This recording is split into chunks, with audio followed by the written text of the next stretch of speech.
겠습니다. 새해 복 많이 받으세요. 새해는 이미 지났지만 음력설 지나면서 새해 복 많이 받으세요. 우리가 서로 인사하고 축복하는 그런 모습이 되기를 원합니다. 이처럼 우리가 새해가 되면은요, 예외 없이 새해 복 많이 받으세요 인사를 합니다. 어제 까똑 오면서 새해 복 많이 받으세요라는 문자도 많이 받았습니다. 아무튼 우리가 이렇게 새해 복 많이 받으세요 그렇게 하면서 서로 축복하며 인사하는 모습들, 이 모습들은 세계 모든 사람들이 동일하게 하는 모습입니다. 또 세계 모든 사람들이 복을 좋아하지만 특별히 복을 좋아하는 사람들이 바로 중국 사람들입니다. 중국 사람들은 1년 44철 붉은 종이에 금박을 새긴 복복자를 주변에 붙이고 살아갑니다. 중국인들이 경영하는 중국집 가면은 정말 복복자가 많이 붙어 있는 모습을 보게 됩니다. 근데 거기에 보면은요, 복복자를 거꾸로 굴려 붙여놓는 부분들도 많이 있습니다. 새해가 되면은 금박을 입힌 이 글자 출입문에 거꾸로 붙입니다. 그리고 이 문을 출입하는 사람들은 거꾸로 붙여진 이 글자를 보면서 이게 제가 이 중국 그 발음이 맞는지는 모르겠어요. 그냥 퓨따오르라고 이렇게 되어 있는데 아무리 이렇게 들으려고 해도 못 듣겠더라고요. 아무튼 여기에 보면은요, 복이 뒤집혔네라는 그런 표현을 합니다. 복복자가 뒤집혀 있네라는 그런 말입니다. 근데 이거를 중국어로 이렇게 하다 보면은요, 복복자 넘어질 도자 그리고 마칠 밝을 요자 이렇게 되어 있는데요, 이렇게 읽어주면은 그 집주인이 대단히 기뻐한다라는 겁니다. 좋아한다라는 겁니다. 이 퓨타오르라고 하는 이 복이 뒤집혔네라는 발음이 복이 이미 도착했네라고 하는 복복자 이를 도자 마칠 요자 이 글자하고 발음이 똑같다라는 겁니다. 발음이 같기 때문에 어떻게 해요? 복이 뒤집혔네라고 하는 것, 복이 있네, 복이 이르렀네요 라고 하는 그런 표현으로 그들에게 들려진다라는 겁니다. 보통 우리의 인사는 새해 복 많이 받으세요 라고 하면서 미래형으로 그렇게 인사를 합니다. 그런데 이 중국인들은 어떻게 해요? 복이 이미 임했네요 라고 그렇게 인사를 한다라는 겁니다. 과거형으로 합니다. 그러니까 어찌 보면은요, 과거형으로 하는 것도 괜찮다 싶습니다. 그런데 우리 믿음의 사람들은요, 어떻게 고백해야 될까요? 이미 과거형입니다. 그리고 미래형도 있겠지만 우리는 예수 그리스도로 인해서 주님의 은혜로 인하여서 이미 복을 받은 사람들입니다. 그런 의미에서 본다면은 우리는 복을 이미 받은 사람이고 그 복을 받아 누리며 살아가는 그런 사람이다라는 것을 우리가 명심해야 됩니다. 사전적 의미에서 복은요, 편안하고 만족한 상태와 그에 따른 기쁨으로 정의되어 있습니다. 사서삼경에 서경은 오복을 장수, 뷰기, 강령, 유호덕, 고종명 이렇게 규정합니다. 그런데 이것은 모두 복의 결과입니다. 복의 열매입니다. 문제는 편안과 만족과 기쁨의 상태에 어떻게 도달할 수 있느냐가 문제라는 겁니다. 시편 1편은 우리에게 이것에 대한 바른 해답을 주고 있습니다. 복 있는 사람은 어떤 사람인가? 시냇가에 심은 나무 같은 사람이다. 시냇가에 심겨졌으니 잎사귀가 마르지 않고 철을 따라 열매를 맺는다고 말합니다. 동양의 복의 이해와 다르지 않습니다. 그런데 시편 1편은 그 복에 도달하는 두 가지 길을 알려주고 있습니다. 하나는 악인의 꾀, 죄인의 길, 오만한 자의 자리를 거부하는 것이다라는 겁니다. 두 번째는 하나님의 말씀을 즐거워하며 주야로 묵상하는 것이다라고 그렇게 말씀하고 있습니다. 복은 쫓아다닌다고 얻는 것이 아니고 하나님의 말씀과 그 길을 따를 때 선물로 주어지는 것이다라는 것을 우리는 명심해야 됩니다. 오늘 우리가 읽은 창세기 12장 1절에서 3절은 아브라함으로부터 시작되는 족장 이야기입니다. 하란을 떠나 가나안까지 가는 아브라함의 나그네 길, 그리고 75세 여태껏 살던 보금자리를 떠나 아무도 모르는 데서 살려고 하는 아브라함의 다짐이 여기에 들어가 있습니다. 그런데 여기서 우리는 이 이야기의 주인공이 결코 아브라함이 아닌 것을 발견해야 합니다. 이 이야기의 중심이 되는 분이 누군가? 바로 하나님이시라는 겁니다. 하나님께서 아브라함을 향해서 선포하는 하나님의 말씀적 명령, 이 명령 속에는 나그네 길을 떠나는 자에게 거는 하나님의 기대와 소망과 약속이 들어 있습니다.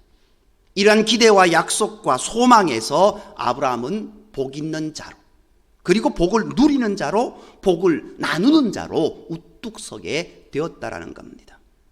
그렇다면 아브라함의 복은 어떻게 임했습니까? 먼저 아브라함의 복은 떠남으로부터 시작되었다라는 겁니다. 떠남으로 얻는 복, 버림으로 누리는 복이 아브라함이 차지하는 은총의 세계라는 겁니다. 그러나 한번 보십시오. 아브라함이 원래 스스로 그곳을 떠나기를 원하지는 않았던 것 같습니다. 하나님께서 떠나라고 말씀하셨기에 그 말씀에 대한 순종으로 떠났습니다. 이제 이전에 그 옛 이야기를 들여다보면은 어떻습니까? 아브라함이 갈대아 우르에 있으면서 아버지가 우상장수, 우상을 만들어 파는 그 이제 우상을 만드는 사람, 그렇게 했는데 이 아브라함이 아버지의 우상이 싫어서 그걸 이렇게 자르기도 하고 그랬던 이야기를 우리가 들은 적이 있을 겁니다. 어찌 보면은 우상이 싫고 하나님을 좋아하는 그 마음이 아브라함에게 있었습니다. 그러나 자기가 살던 곳을 떠나려고 하지는 않았습니다. 그때 하나님께서 그를 향해서 떠나라고 했던 겁니다. 떠나라고 말씀하셨기에 그 말씀에 따라서 순종으로 떠났습니다. 오늘 읽은 1절 말씀에요, 어떻게 기록하고 있습니까? 여호와께서 아브라함에게 이르시되 너는 너의 고향과 친척과 아버지의 집을 떠나 내가 내게 보여줄 땅으로 가라. 아브라함은 떠나야 했습니다. 이 떠난다라는 것은 버린다라는 뜻과 마찬가지입니다. 우리말 성경에 이 떠나라는 이 말 히브리어로는 레크라고 되어 있습니다. 물론 뒤에 이제 연결되어진 단어로 해서 레크레칸 미인이라고 하는 그런 단어로 연결되어 있는데요. 무엇으로부터 떠나라, 가라라는 겁니다. 지금 살고 있는 곳으로부터 나가라는 지시입니다. 이 말에는 버린다라는 의미가 담겨져 있습니다. 떠나기 전에 버려야 할 것이 있다라는 겁니다. 무엇을 버려야 됩니까? 자기 본토와 친척과 아버지의 집을 버려야 됩니다. 내 고향, 그리고 내가 함께 살던 친척, 더군다나 나 아버지의 집에서 떠나야 됩니다. 지금까지 자기를 지탱해 준 그 삶의 자리를 버리고 떠나라는 겁니다. 이것이 어떻게 가능할 수 있을까요?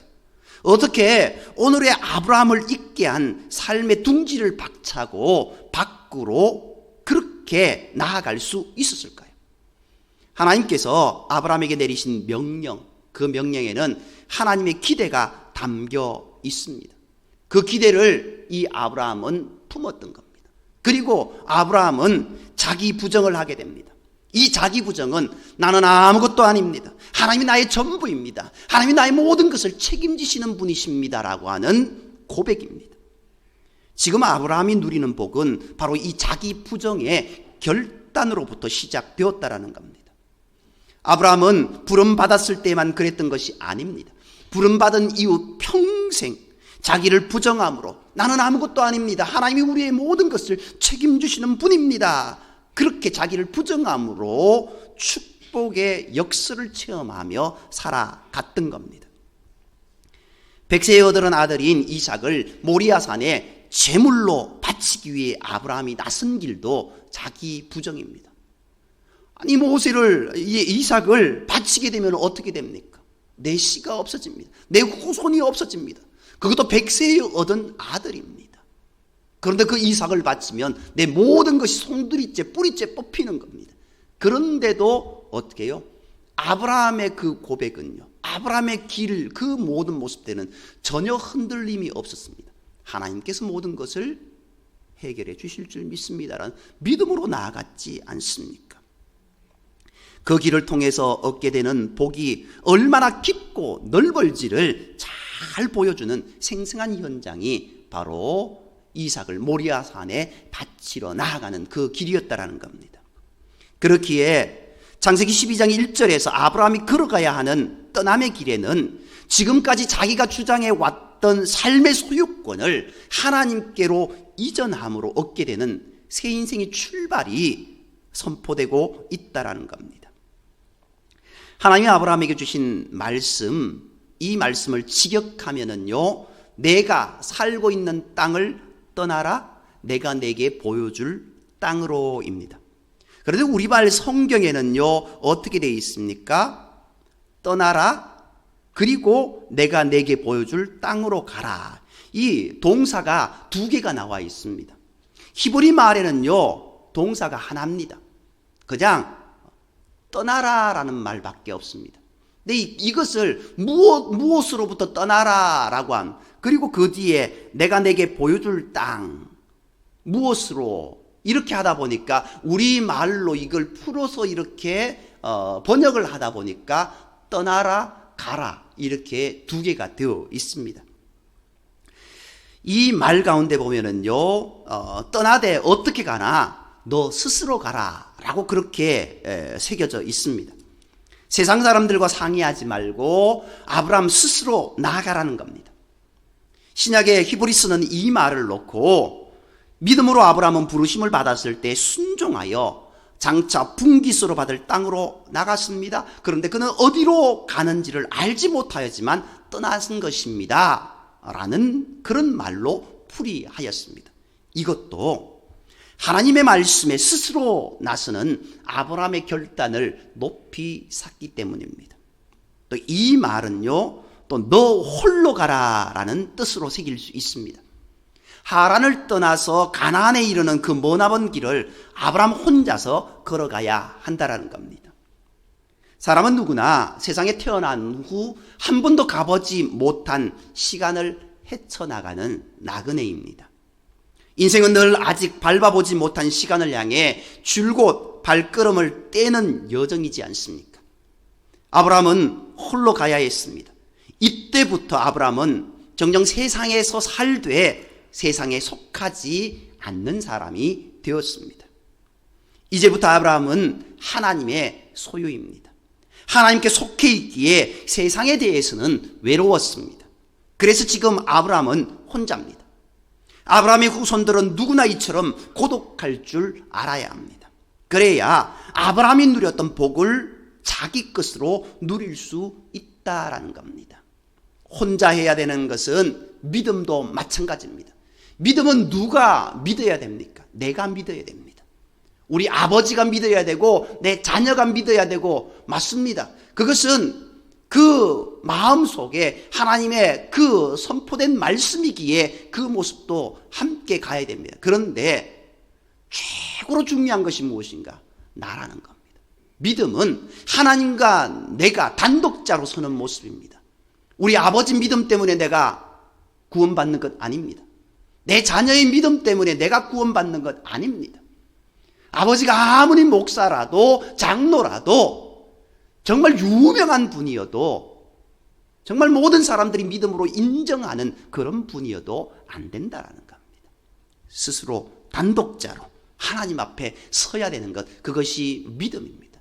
지금 아브라함도 단독자로 홀로 그렇게 나아가고 있습니다.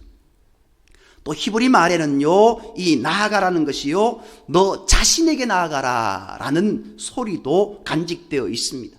이 말은요, 너 자신은 어떤 모습이냐? 너 자신의 뿌리로 가라는 말입니다. 하나님의 피조물이라는 뿌리로, 선택받은 사람이라는 근원으로 가라는 겁니다.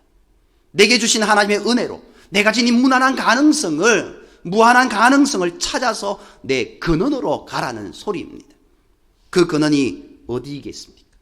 하나님의 형상대로 지음받은 우리가 가야 될 곳이 어디입니까? 하나님께로 나아가야 한다라는 겁니다. 그것이 바로 우리의 근원이고 뿌리이다. 그곳으로 나아가라고 이야기합니다. 그러나 히브리의 말은 거기서 그치지 않습니다. 하나님의 지시는 아브라함에게 세상을 향해 나아가라는 소리로도 들립니다. 왜 하나님은 아브라함에게 세상으로 나아가라고 말씀하셨을까요? 향수가 병에 담겨만 있으면 재구실을 못합니다. 향수는 병 밖으로 나가 퍼져야 합니다. 향수 마개가 열려 그 향기가 바람을 타고 흘러갈 때 세상은 향기로워집니다.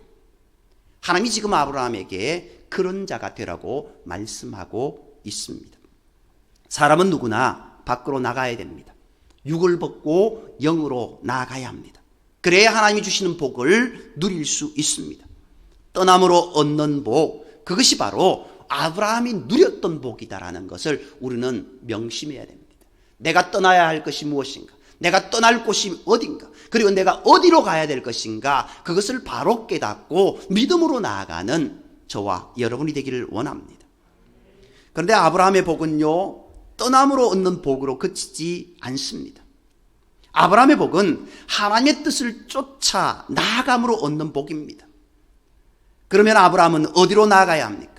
하나님이 아브라함에게 지시할 땅으로 나아가야 한다라는 겁니다. 아브라함이 가고 싶은 곳으로 가는 것이 아닙니다. 하나님이 아브라함에게 보여주는 곳으로 나아가야 하는 겁니다. 아브라함은 하나님이 보여준 땅으로 나아갑니다. 살아계신 하나님이 지시한 땅으로 나아갑니다.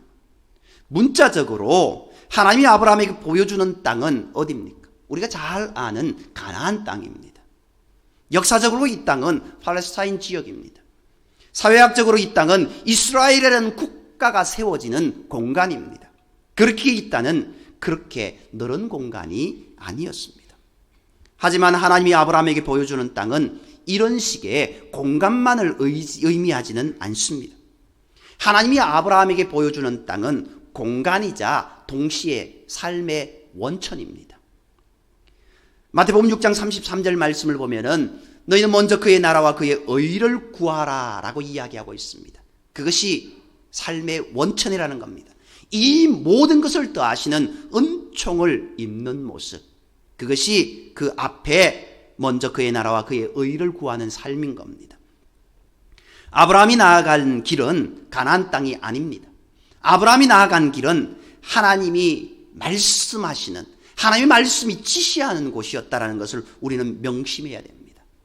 하나님의 말씀을 이정표로 삼았기에 아브라함은 이제까지 자기 주관대로 살던 삶에서 하나님의 말씀을 따라 사는 삶의 은혜로 이동하게 된 것입니다. 하나님의 뜻을 쫓아 사는 삶의 은혜로 나아갈 때 아브라함은 복된 사람이 됩니다. 복의 샘이 되고 복의 근원이 된 것입니다. 누구에게나 길을 떠나는 일 쉽지 않습니다. 여행이나 순례라면 몰라도 그동안 정들며 살던 곳을 무작정 떠나 낯선 곳으로 옮겨 사는 이주를 감행하기란 쉽지 않습니다. 자기가 살던 고장을 떠나서 타향살이를 한다는 것 결코 쉬운 일이 아니지 않습니까? 아브라함이 살던 시대나 오늘이나 편안하고 정든 곳을 떠나 낯설고 거친 곳으로 간다는 것 한마디로 도전입니다. 하지만 그런 도전을 아브라함은 당당하게 맞았다라는 겁니다. 왜 그랬을까요? 그에게는 자기가 따라야 할 하나님의 말씀이 있었기 때문입니다. 하나님의 말씀을 뜻으로 삼고 그 뜻을 삶의 지표로 삼았기 때문입니다. 그래서 아브라함이 이주길에 나섰습니다. 아브라함이 아버지 데라와 함께 우상의 지역인 갈대아 우르에서 떠나왔습니다.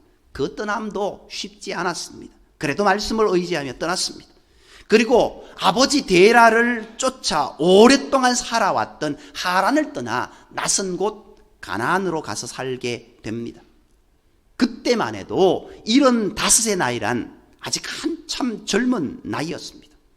아브라함이 태어날 때 그의 아버지 데라가 70살이었던 것을 참조해야 됩니다. 그러니 아브라함이 75세 길 떠나는 나그네가 되었다는 것은 그리 어려울 리 없었다고 단정할 수도 있습니다.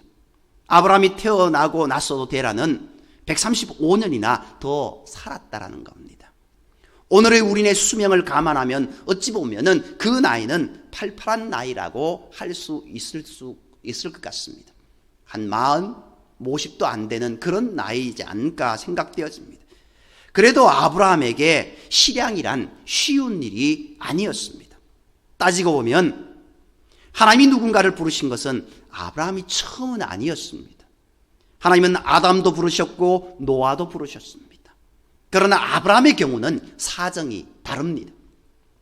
아담과 노아를 부르실 때 하나님은 그들을 축복하면서도 그들의 살던 곳을 떠나라고까지는 말씀하지 않으셨습니다. 아담에게는 아담대로, 노아에게는 노아대로 은총 안에 사는 됨됨이를 가르치셨습니다. 번성하며 사는 은총만을 내리셨습니다. 가령 하나님이 노아를 부르셨을 때 노아에게는 주님께 은혜를 입은 자라는, 자기 시대에 의롭고 흠이 없는 사람이라는, 그래서 하나님과 동행하는 사람이었다는 평가가 내려지고 있었습니다. 그러나 아브라함에 대해서는 그런 식의 말씀이 없습니다. 아브라함을 부르실 때 하나님은 다짜고짜 아브라함에게 살던 곳을 떠나라고 말씀하십니다. 이유도 말씀하지 않습니다. 하나님이 아브라함이 의로운 사람이었기에 불렀다는 식으로도 말하지 않습니다. 대신 하나님의 말씀을 쫓아 살려는 자에게 하나님은 약속을 주십니다. 아브라함을 향한 하나님의 명령에는 약속이 들어 있었습니다. 아브라함으로 큰 민족을 이루게 하고 복의 샘자리가 되게 하시겠다라는 겁니다. 아브라함의 이름을 세상에 펼치게 하시겠다라는 겁니다. 내가 너로 큰 민족을 이루고 내게 복을 주어 내 이름을 창대케 하리니 너는 복의 근원이 될지라. 물론 오늘 우리가 읽은 말씀에 보면은요, 너는 복이 될지라라고 되어 있습니다. 이 말씀을 보면은요, 다른 축복들이 하나님을 주어로 가지는 반면 이 오늘 본문은요, 직접 하나님에게 명령하시는 형태를 취하고 있습니다. 따라서 아브라함은요, 이 명령을 따라 타인에게 복을 주는, 복이 되는 삶을 살아야 했습니다. 그 자신이 복이 되는 삶을 살아야 된다는 겁니다. 그렇기 때문에 우리 옛날 개역 성경에는 복의 근원이 되라 이렇게 되어 있습니다. 그런데 이제 개역 개정에서는 그냥 원어 그대로 복이 될지라 라고 되어 있습니다. 결국 이 말씀은 무엇입니까? 아브라함이 하나님께로부터 먼저 복을 받는 자가 되어야 된다는 겁니다. 복을 받는 자가 되어야 복을 나눠주는 사람이 될 수 있죠. 결국 하나님께로부터 먼저 복을 받았기 때문에 수행할 수 있는 그 은혜라는 겁니다. 결국 하나님은 아브라함에게 어떻게 해요? 너는 복이 될지라 라고 축복해 주었습니다. 복을 받았다라는 겁니다. 그 복을 어떻게 해요? 3절에 너를 축복하는 자에게 쭉 하면서 땅의 모든 족속이 너로 말미암아 복을 얻을 것이다 이렇게 말씀하고 있습니다. 오늘 우리가 정말 복받은 인생입니까? 아멘을 안 하시네요. 오늘 우리가 진정 하나님께 복을 받은 인생입니까? 아멘입니다. 아브라함이 그렇잖아요. 너는 복이 될지라. 복 받았다라는 겁니다. 복 받았기 때문에 어떻게 해야 된다라고요? 너로 말미암아 복을 얻게 될 것이다. 세상 모든 사람들이. 우리가 나아가는 모든 곳에 복이 가니 함께 복으로 누릴 수 있는 은혜가 우리를 통하여서 이루어지게 된다라는 겁니다. 오늘 우리는 고유의 명절 설날을 맞이하여 아브라함에게 복의 근원으로 삼으시는 하나님의 말씀을 보게 됩니다. 이 약속의 말씀을 부여잡고 우리가 믿음으로 살아가야 될 줄 믿습니다. 고향을 떠난 가족들이 돌아와서 함께 사랑과 기쁨을 나누고 다시 우리는 길을 떠납니다. 아브라함에게 주신 말씀을 기억하고 마음에 새기며 인생은 나그네 길임을 명심하고 어디로 가든지 하나님의 말씀을 중심으로 살아가는 저와 여러분이 되어야 될 줄 믿습니다. 그리고 더 나아가 하나님의 복을 받은 그 구원의 큰 은혜의 복을 전해주는 복의 전달자가 다 되시기를 주님의 이름으로 축복합니다. 기도드리겠습니다. 사랑과 의 하나님, 오늘 아브라함에게 너는 떠나라고 말씀하시면서 그에게 복을 주신 주님, 오늘 우리의 삶에도 우리가 나그네 길을 살아가면서 하나님의 그 크신 은혜를 입었고 복을 받은 줄 믿습니다. 이제 우리가 받은 그 복을 나누어 주며 전달하며 함께 믿음으로 살아갈 수 있는 복된 우리의 인생이 되게 인도하여 주옵소서. 아브라함이 정말 하나님 앞에 믿음으로 나아갔던 것처럼 오늘 우리의 삶의 모든 모습 가운데서도 정말 주님과 나가 내가 단독자로 믿음으로 온전히 설 수 있는 은혜를 허락하여 주시고, 또 우리가 서로를 위해서 기도하는 모습들로 인하여서 서로 복된 소식만 넘쳐날 수 있는 은혜를 허락하여 주옵소서. 모든 말씀 우리를 사랑하시는 예수 그리스도 이름으로 감사하며 기도